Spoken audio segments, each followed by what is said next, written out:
नव्या मुंबईच्या सर्व कार्यकर्त्यांची बैठक आयोजित केली होती।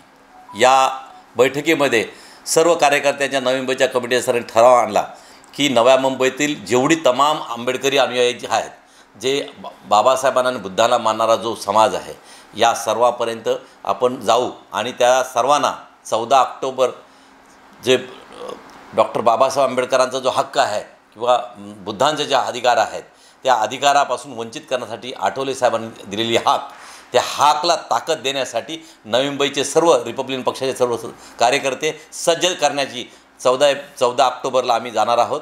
आणि या कार्यक्रमामध्ये नवी मुंबईतील एक अशी कार्यकर्त्यांची फौज उभी करू की शासनाचे डोळे कसे उघडतील या दिशेने आम्ही वाटचाल करणार आहोत। आम्हाला माहीत झालेलं आहे की या देशामध्ये बीटी कायदा फक्त बौद्धांसाठी आहे असं ह्या सरकारने सिद्ध करण्याचं ठरवलं आहे, पण त्यांची ताकद आम्ही दाखवून देऊ 14 ऑक्टोबरला की बौद्धांची ताकद किती मोठी आहे। या समाजाला हक्कानं अधिकार कसं मिळवायचं हे बाबासाहेबांनी आम्हाला शिकवलेलं आहे आणि त्यासाठी 14 ऑक्टोबरला सर्व नवी मुंबईकरांना जागरूक करून या नवी मुंबईला वाशीतून आम्ही एकत्र जमून भायखळा आझाद ते आझाद मैदान या प्रवासामध्ये आम्ही घेऊन जाणार आहोत। केंद्रीय मंत्री रामदास आठवले साहेब यांनी पुढाकार घेऊन आंबेडकरी चळवळीतील सर्व नेत्यांना एकत्र करून 14 ऑक्टोबर 2025 रोजी भायखळा राणीबाग येथून आझाद मैदान येथे भव्य दिव्य मोर्चाचं आयोजन केलं आहे।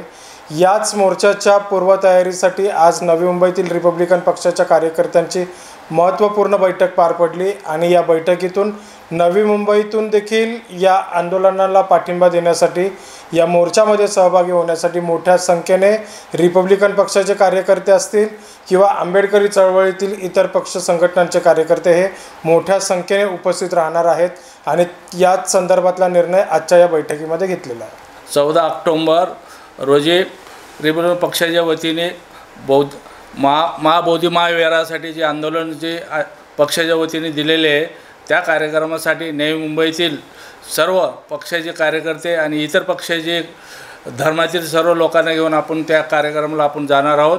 माननीय रामदासजी आठवले साहेब केंद्रीय मंत्री यांच्या आदेशाचे पालन करून आम्ही नवी मुंबईच्या सर्व आघाड्याच्या वतीनं काही बसेस व ट्रेननं एकूण सर्व आघाड्यातर्फे एकत्र कार्यक्रमाला जाऊन साहेबाच्या उपस्थिती दाखवणार आहोत। नवी मुंबईच्या वतीनं आज मीटिंग शांततेनं पार पडली। राजेंद्र प्रसाद राष्ट्रपती होते, त्यांना पंतप्रधान पंडित जवाहरलाल नेहरू यांनी जे सांगितले होते की बाबा त्या ठिकाणचा लक्ष देण्यासाठी, आणि म्हणून त्यांनी त्यावेळेस एक निर्णय घेण्यात आला की बौद्धांचे 4 आणि बाकीचे 5 असे सदस्य त्या कमिटीवर होते, ते कमिटी रद्द करून सर्वस्वी बौद्धांच्या ताब्यात दिलं जावं। कारण काय, प्रत्येक प्रत्येक ठिकाणी ज्या ठिकाणी मस्जिद आहे त्या ठिकाणी मुसलमानांचे असतात, ज्या ठिकाणी ख्रिश्चनाचे चर्च आहेत त्या ठिकाणी पूर्ण ख्रिश्चनांच्या ताब्यात आहे, हिंदूंचे ज्या ठिकाणी मंदिर आहेत त्या हिंदूंच्या ताब्यात आहेत। त्या पद्धतीनं तो महाबोधी महाविहार हे बौद्धांच्या ताब्यात मिळायला पाहिजे, या माध्यमातून आम्ही त्या ठिकाणी त्या आंदोलनामध्ये सहभागी होणार आहे। पुणे जगामध्ये महाबोधी विहाराचं आंदोलन चालू आहे। आंदोलन चालू असताना बऱ्याच ठिकाणी त्या गोष्टी घडलेल्या आहेत। एक आमचे भिक्खू केंद्रीय मंत्र्यांना निवेदन देत असताना त्यांना मारहाण झाली आहे आणि आठवले साहेब स्वतः जाऊन त्या बॉडीगार्डला ॲट्रॉसिटी केस दाखल करण्याचा सांगितलेलं आहे की जे महाबोधी मुक्तविहार आहे, महाबोधी बुद्धविहार आहे आपलं बिहारचं, त्या विहाराला ज्या काही चौकडीने घेरलेल्या त्या चौकडीमधून मुक्ती मिळावी आणि हा मानस मान्य रामदासजी आठवले साहेब यांनी मनाशी धरून बरेचसे आंदोलनं झाले।